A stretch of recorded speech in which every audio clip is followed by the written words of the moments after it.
we go.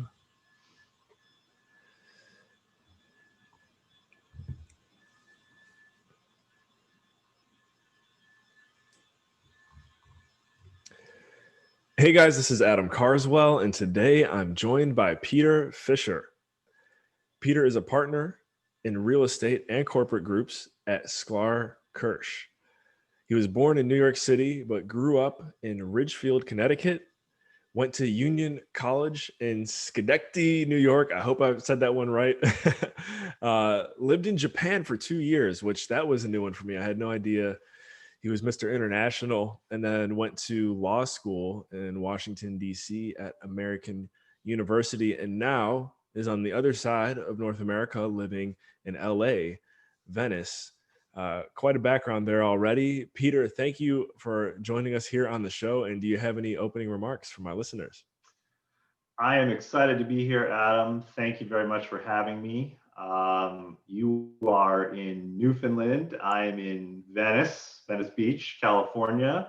It seems like we're in the same room in the wonderful world of COVID, and I'm very happy to be here. So let's do it. Yeah, happy to have you, and just happy that you you did a really good job for not being from here, pronouncing Newfoundland. I get Newfoundland, and I mean I used to butcher it all the time too, but you got it. I have a Canadian wife, so I have a little bit of a head start. Although she's not from there, she's from Toronto. Okay. I mean Toronto. Sometimes it feels like that's the only city in Canada when you get to know people. So that's good. Right. But awesome, guys. I know Peter. It's cool that I didn't even realize this, excuse me, until today when we were having our call before this. But I just had Ryan Smith on Dream Chasers episode 123. And I met Ryan, I want to say right around the same time when I first met Peter. Also, when I was brand new to the commercial real estate industry. Not to say that I'm not still brand new, about 3 years deep now, but Peter was right there around the beginning when I met Ryan. And just looking back on it now, it's been a real blessing to just get to know this guy. You guys will see here why today. And honored to be in his network. Hunter really helped me get surrounded by the right people early. And a little bit of we're going to throw some dollars around here, guys, just to let you know what this is worth here today. So to start things, Peter's hourly rate is around $675 an hour. So this is already a $675 interview, maybe even more by the time it's over. You're going to get a lot out of it. And then also his Send you my bill later. And his firm has done already in 2020 a little over 1.6 billion in real estate transactions for this year. So, and actually, I think that was at the halfway marker. So we'll see where things end up, but a lot of reputation here. And I guess, Peter, I just want to flip it back to you and have you fill in some of the blanks there for me. Sure. Yeah. It sounds a lot sexier when you say it and make that introduction. But look, we've been, we were very busy at the end of last year. Started out with a bang again at the beginning of this year.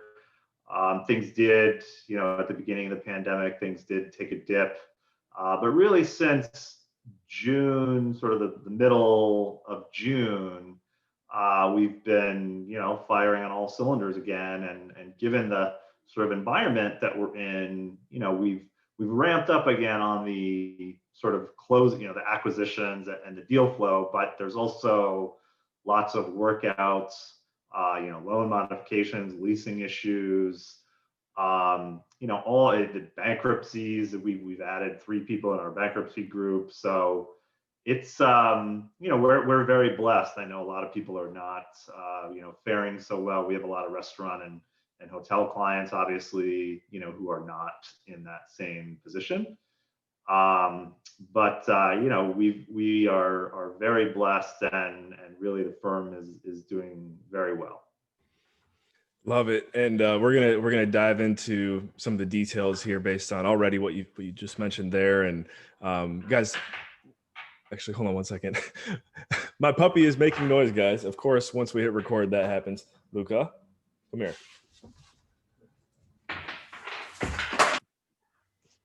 We'll get her on camera. This is probably her debut. So anyways, Peter, we are now going to step into the next level chamber. All right. The topic of today's discussion is navigating the complex world of real estate law. It's a complex world, folks. And for those of you who are in this industry, you kind of probably already know the direction we're heading. I gave a quick reference to my buddy Mo Bina, who, Mo, I'm really hoping you get a lot out of this interview and all of our other listeners. So, Peter, what is, I want to know, what is this title before we get to some of the questions today? What's the first thing that comes to your mind when you hear navigating the complex world of real estate law? Well, I think you hit the nail on the head. I think, it is really complex. People think real estate investing and it sounds like, okay, let's go buy some houses, or, some people think of it as multifamily, and really the term real estate, right? I mean, it's got so many components. There's so many different facets of things you can do in real estate, so many different ways you can approach it. You could be, a house flipper, you could be a hard money lender. You could do things in land, things like, cannabis. They all have real estate components. There's technology, crowdfunding platforms. So there's so much to learn and so many different ways to approach it. And it can be very complex once you dive into it and talk about the tax components, 1031s, there's opportunity zones. So we could spend the whole interview talking about all the different complexities and facets of the real estate industry. Yeah, and I'm excited to get to so an upcoming question, guys. But I'm going to have one before this. An upcoming question. We're going to go through 3 of the most common questions that real estate investors should be asking when reaching out to someone like Peter or getting ready to do a deal. I'm not, actually, I should have clarified that with you, but I know you got the right answer on that regardless. But before that, the thing that I was thinking is, in the Cash Flow Connections mentorship program, we have a lot of students that come through that want to know how to structure a PPM. And I guess if you could elaborate on what a PPM is and how often is that something that you're doing on a daily basis, and maybe just a quick little tip on that. Yeah, I've probably got about 5 of them on my desk right now. So that's a very big part of my practice. In this crazy world we're in, we have formed a lot of distressed opportunity funds. We're doing now, some regular. There's a self-storage fund on my desk. I just completed a mobile home park fund. Doing a GP multifamily fund. So all of them are, involve PPMs, which stands for private placement memorandum. And really, when you when you issue securities, which is what you're doing, when people, passive investors, give you money and you go about your business and do your real estate transaction, right? So-called LPs, you're issuing securities. And really what it is when you take other people's money and they're giving up control and giving it to you and saying, go make me money. That's kind of, in essence, what a security is. And I can go into the legal technical definition, but that's sort of the essence of it. Yeah. And so, from a 10,000 foot level, unless you're doing a public offering, which nobody in real estate does, right? Go through the process of registering with the SEC and all of that, you need an exemption from, you need private offering exemption to issue securities. Most people use 506B or C, sometimes Reg A, but mostly 506. And the PPM is sort of the offering disclosure document where, you describe what you're doing, describe the business, all of the risk factors and those kinds of things.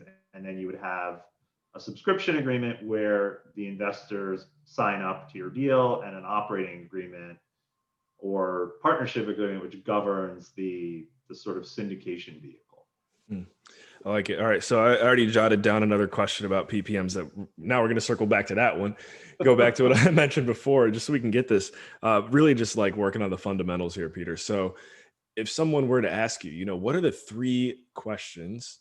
And I know this is kind of like a broad question to ask, but what are the three questions an investor should be asking when entering into a deal, or maybe even consulting with you? Yeah, I mean, obviously, who's your lawyer and what is Peter Fischer's number is number one.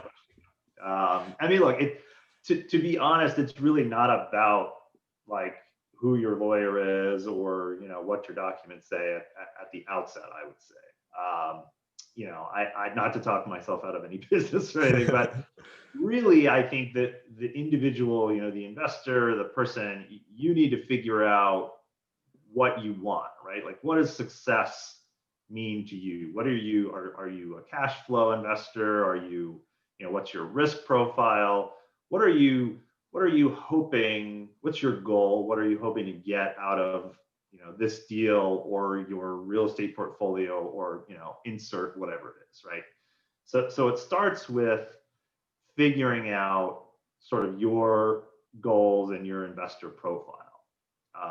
And kind of once you do that, if you're then looking at a specific deal, right? If you're an investor and you're looking at another sponsor's deal, then you kind of want to know that. Then I think it becomes still not really about the documents or legal yet, but then you want to look at who am I investing with. And I think number one, it's about the person, the team, their experience.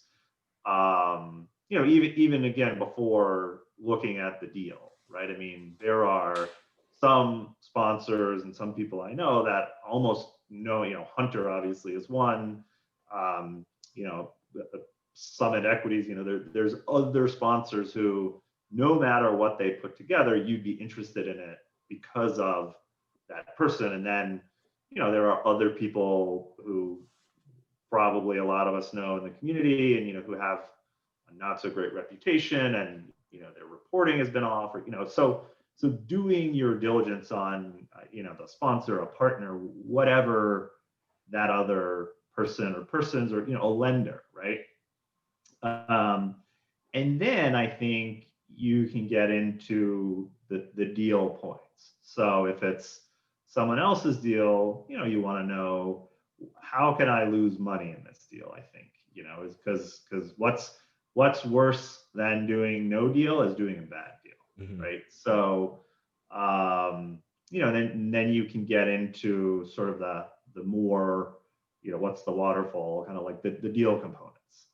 And if you're looking to structure your deal, it's sort of the same, right? I think if you have partners, you want to vet them, and then it's, okay, what am I trying to do? What's my goal, right? Am I trying to syndicate? Am I trying to raise JV equity? Like, am I trying to buy a multifamily building, my first one, right? And so, what's the market like? What's sort of the macro level? And then you can start asking, then you come to me and you say, what's market, do I need a PPM? Like all of those kinds of questions. And look, I'm happy to have conversations with anybody, but the most successful sort of interactions that I have is when people have sort of done all of that, right? They know what their goal is. They have looked into the people that they want to do business with, and now they want to structure something. So I know that's a long-winded answer to your question. No, that is great. Thank you. Because I mean, to me, I think my biggest takeaway from that is it's very applicable to any level of business you're in. It's defining what is your goal. And I made the mistake of this earlier today when I reached out to someone putting together a webinar that I'm working on. I realized after I had sent them a message that, what, I didn't clarify well enough on what my goal is. So it kind of confused them. And so I think if you want to work with someone like Peter, clarify your goals. You don't need him to do that. If anything, he's just going to remind you that you have to go do that yourself. So, and then when, what's the phrase? When the rubber hits the pavement, you're off to the races. So going back to PPMs, I'm just curious, and I kind of asked you this question before the call too. I'm just curious, like, what are some of the biggest mistakes that you've seen putting together deals, especially legal documents, and how can we learn from maybe something that was major that you've experienced? How much time do we have? I actually am getting ready to push this back a little bit since I got you for $6.75 an hour. So, right. Look, I mean, the sort of quality, I think, of your legal documents when you're even just optically, right, when you're presenting to investors, it is a reflection, as with all of your marketing materials or your documents, materials, information you present. I think is a reflection. So having a professional firm, same with CPAs or again marketing, right? You want to have documents that are marketed, they're professional looking.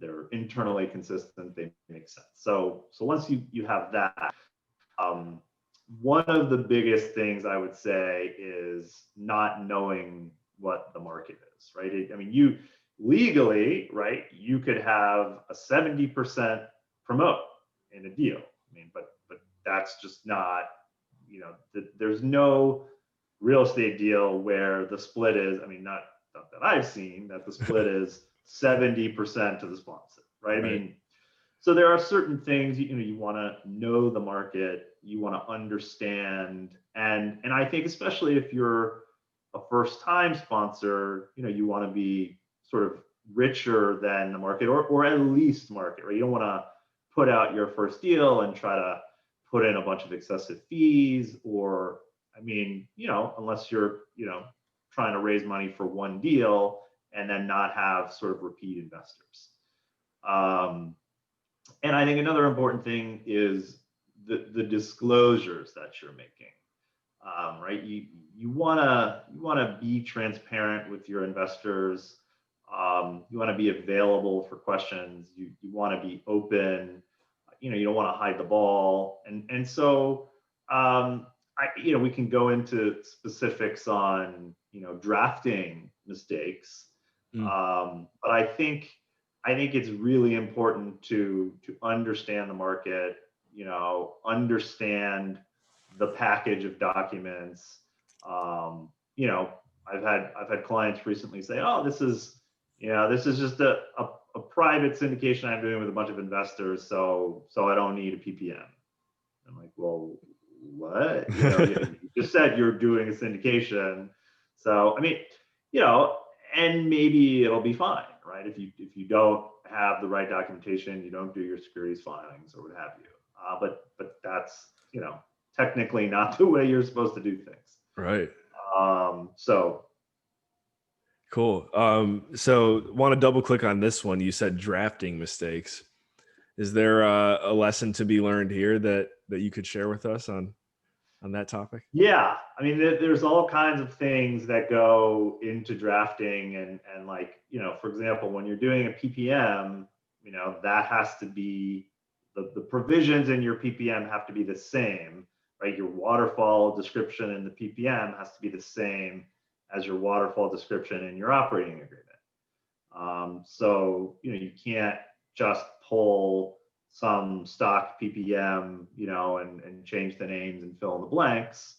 Every deal is different. Or, another example is, right, a lot of people have at the beginning and now during this pandemic have been doing offerings, right? And I can't tell you how many PPMs I see without a risk factor for COVID. I mean, it's obvious that, like, you're telling your investors, give me money, like for a multifamily property in the middle of a pandemic.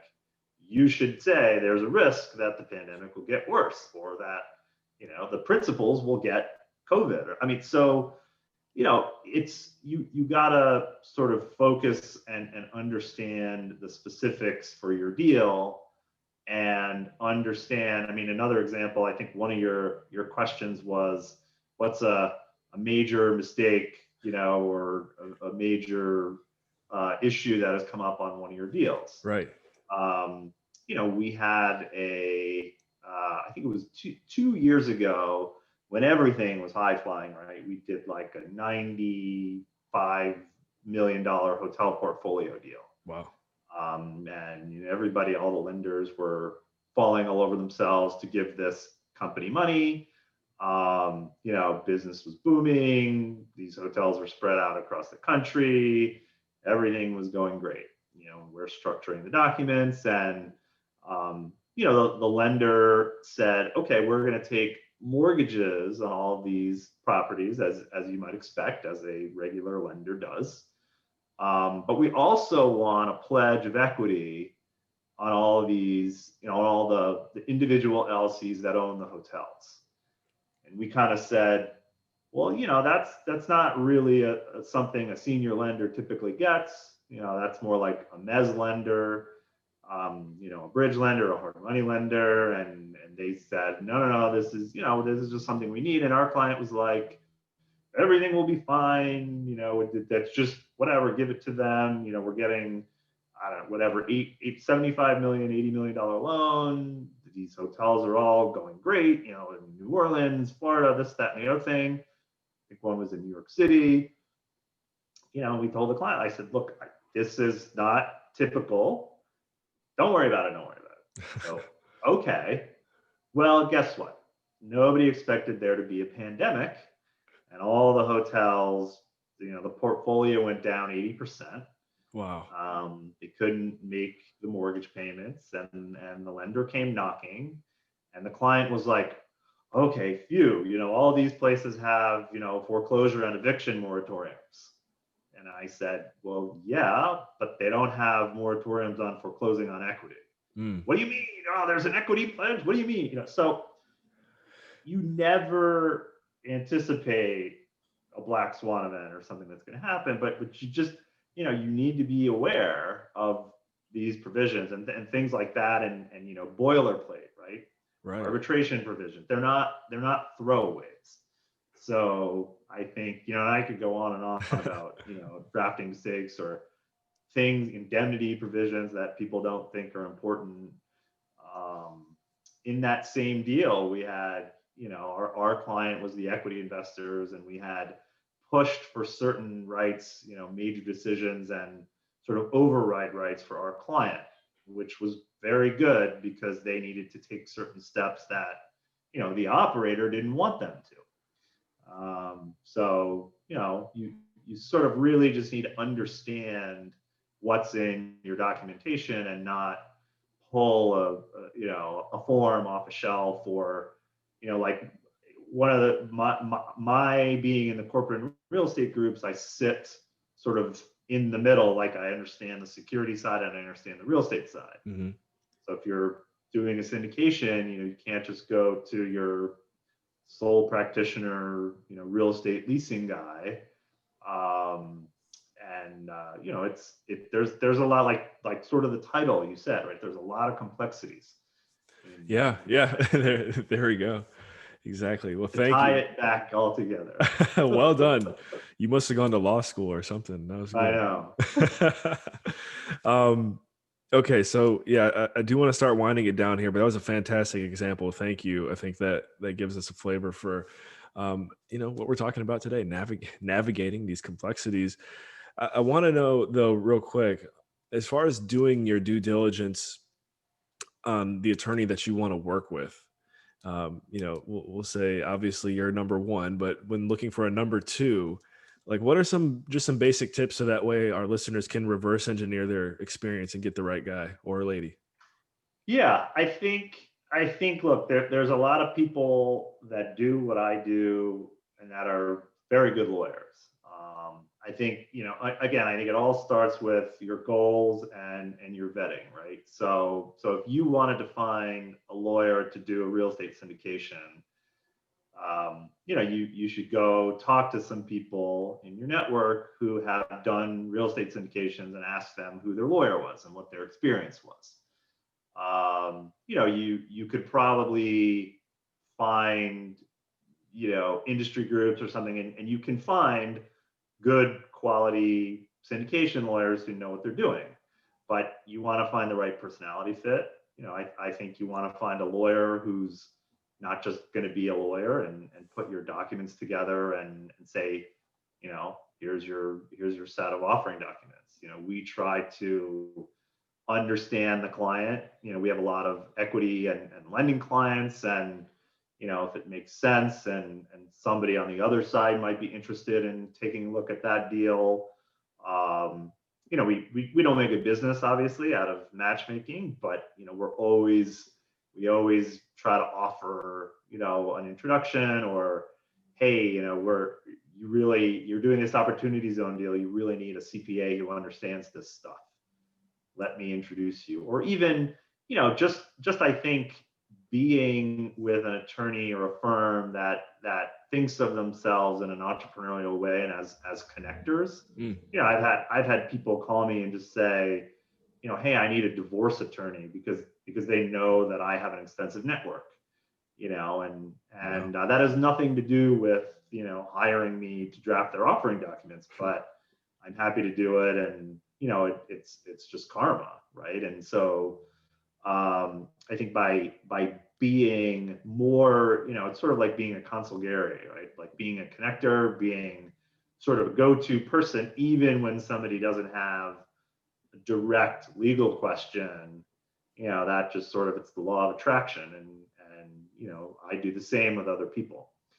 And of course, look, the work, the quality, the people who you can find that are doing and have experience in the field that you need is sort of a given. And you can find that, I think, by asking other people who have worked with those attorneys.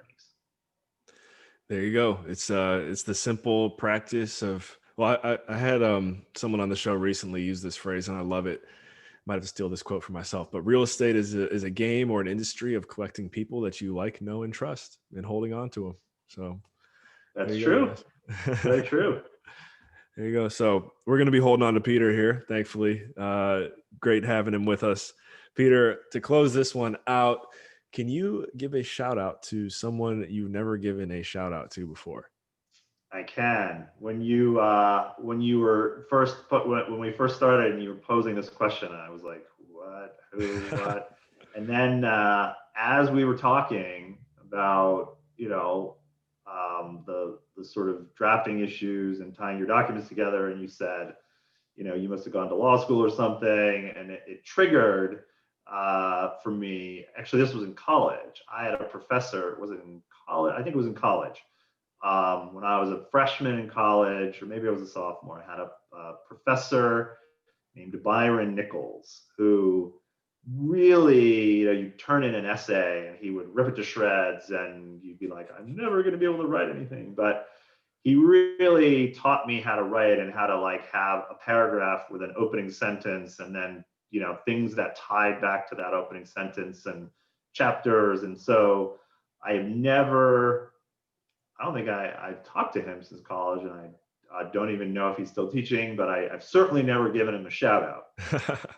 So Union College professor Byron Nichols, if you're listening somehow, or somebody is listening, someone get this over to get this message. That's my shout out, and probably ultimately led me to go to law school and think logically. There we go. Thank you, Mr. Professor Nichols. That's right.